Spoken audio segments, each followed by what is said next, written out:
आज मी बनवणार आहे रवा आणि मँगोचा केक. त्यासाठी मिक्सर जारमध्ये मी 1 बाउल रवा, 1 बाउल साखर, 2 टेबलस्पून गव्हाचे पीठ, 3 ते 4 वेलचीचे दाणे. तुमच्याकडे वेलची पूड असेल तर तुम्ही अर्धा चम्मच वेलची पूड ॲड करा आणि 2 पिंच मीठ. आता या सगळ्या मिश्रणाला एकजीव करण्यासाठी आपण याला ग्राइंड करून घेणार आहोत. तर आता बघा, मिक्सरमधून काही सेकंदासाठी फिरवून या मिश्रणाला काढलेलं आहे. तर आता इथे केकसाठी बनणारं प्रीमिक्स तयार झालेलं आहे. आता याला आपण स्ट्रेनरमध्ये गाळून घेणार आहे. गाळून घेतल्याने इथे आपले मिश्रण हलकं होईल, त्यामुळे ही स्टेप इम्पॉर्टंट आहे.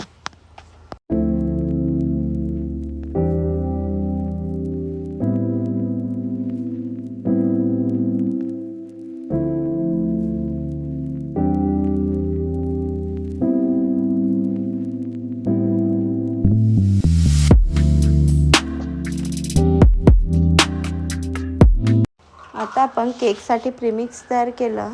त्या जारमध्ये मँगो पल्प काढून त्याची प्युरी बनवून घेऊ.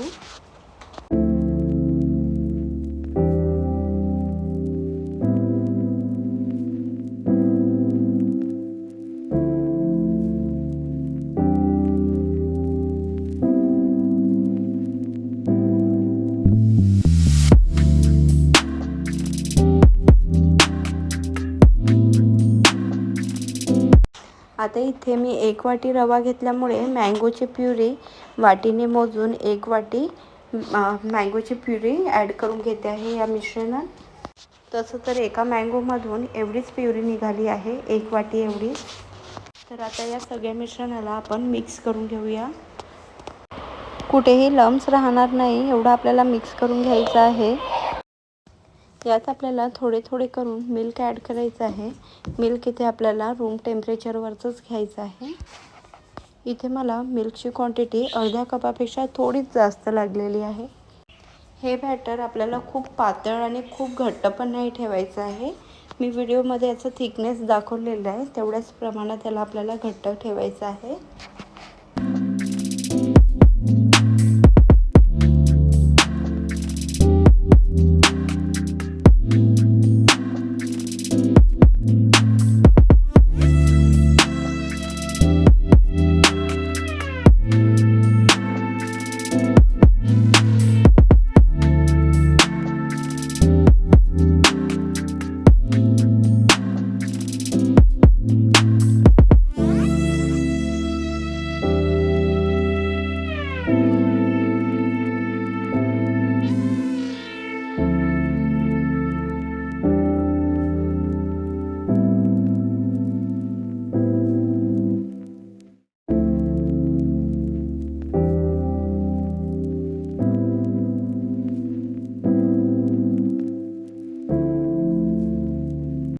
आता यात 2 चम्मच एवढे तूप ॲड करायचं आहे. तुमच्याकडे बटर असेल तर तुम्ही बटर ॲड करा.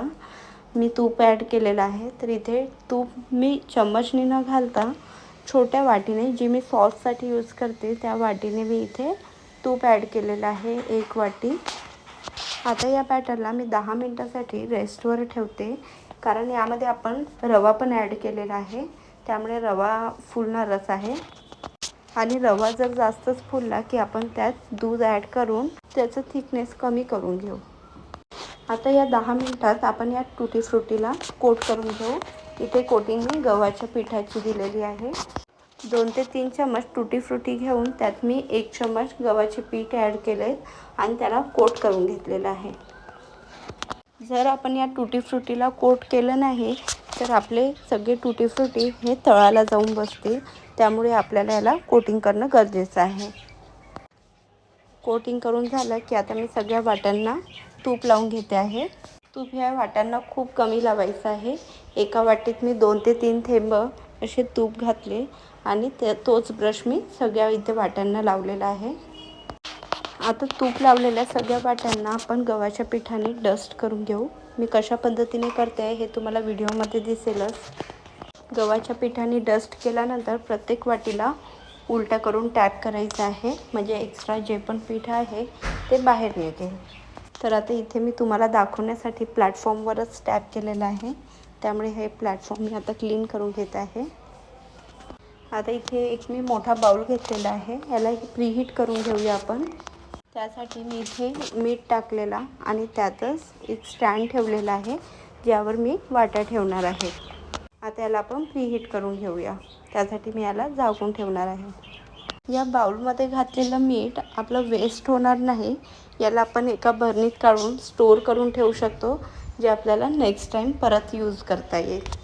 तर चला, आता हे बाउल प्रीहीट होण्यासाठी सोडून दिलेलं आहे. आपल्या बॅटरला पण 10 मिनिटे झाले आहेत रेस्टवर ठेवून. तर चला, त्याला आपण सगळ्या वाट्यांमध्ये फिल करून घेऊया.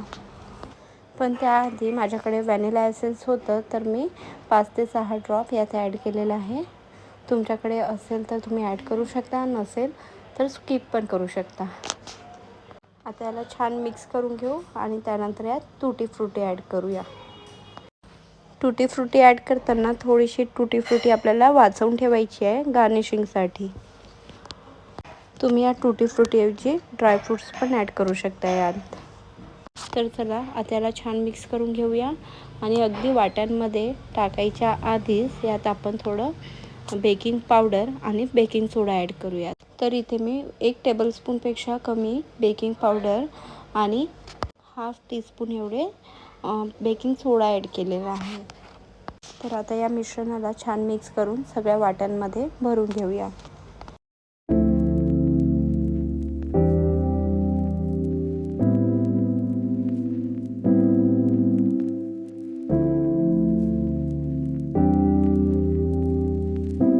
आता आपलं बॅटर वाट्यांमध्ये भरून झालं की त्याला 1-2 वेळा टॅप करून घ्यायचे आहे सगळ्या वाट्यांना.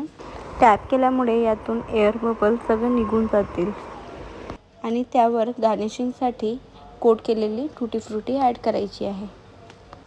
कोट केलेल्या टूटी फ्रुटीने गार्निशिंग केल्यानंतर प्रत्येक वाट्यांना 1 ते 2 वेळा परत टॅप करून घ्यायचं आहे. मी टॅप केलं नाही, तर इथे टूटी फ्रुटी असे वरवर तरंगत आहे. पण 1-2 वेळा जर तुम्ही टॅप केले तर ते छान केकला चिटकून बसेल. बाउल प्रीहीट झालं की यात आपल्याला 20 ते 25 मिनिटांसाठी वाट्या ठेवायच्या आहेत. तर इथे मी 25 मिनिटांनंतर टूथपिकने चेक केले आहे. तर इथे माझं केक बनवून तयार झालेला आहे. आता या केकला वाट्यांबाहेर काढण्याआधी पूर्णपणे थंड करून घ्यायचं आहे आणि हे केक थंड झाल्यावरच बाहेर काढायचं आहे. थंड झाल्यावर या वाटीला तुम्ही उलटं करून 1-2 वेळा टॅप केलं की हा केक बघा किती इझिली बाहेर निघणार. याला नाईफनी वगैरे कॉर्नर्स काढायची गरजच पडली नाही. खूप इझिली बाहेर निघत आहे. आणि तुम्ही बघितलं असेल, इथे मी बॅटर फक्त अर्धी वाटी टाकली होती आणि ते फुल होऊन पाऊण वाटी एवढे केक तयार झाले आहेत. केकमध्ये मँगो ॲड केल्यामुळे इथे मँगोचा फ्लेवर पण खूप छान येतो आहे आणि खूप छान स्पंजी पण झालेला आहे. यात मी कुठल्याही प्रकारचा फूड कलर यूज केलेला नाही. तुम्ही मँगो छान केशरी रंगाचा घेतला ना, तर तुमच्या केकला पण खूप छान कलर येईल. इथे बघा, मी व्हिडिओमध्ये दाखवलेलं आहे की केक हा किती स्पंजी, किती जाळीदार झालेला आहे आतून आणि तसंच मँगो फ्लेवर असल्यामुळे खूप टेस्टी झालेला आहे.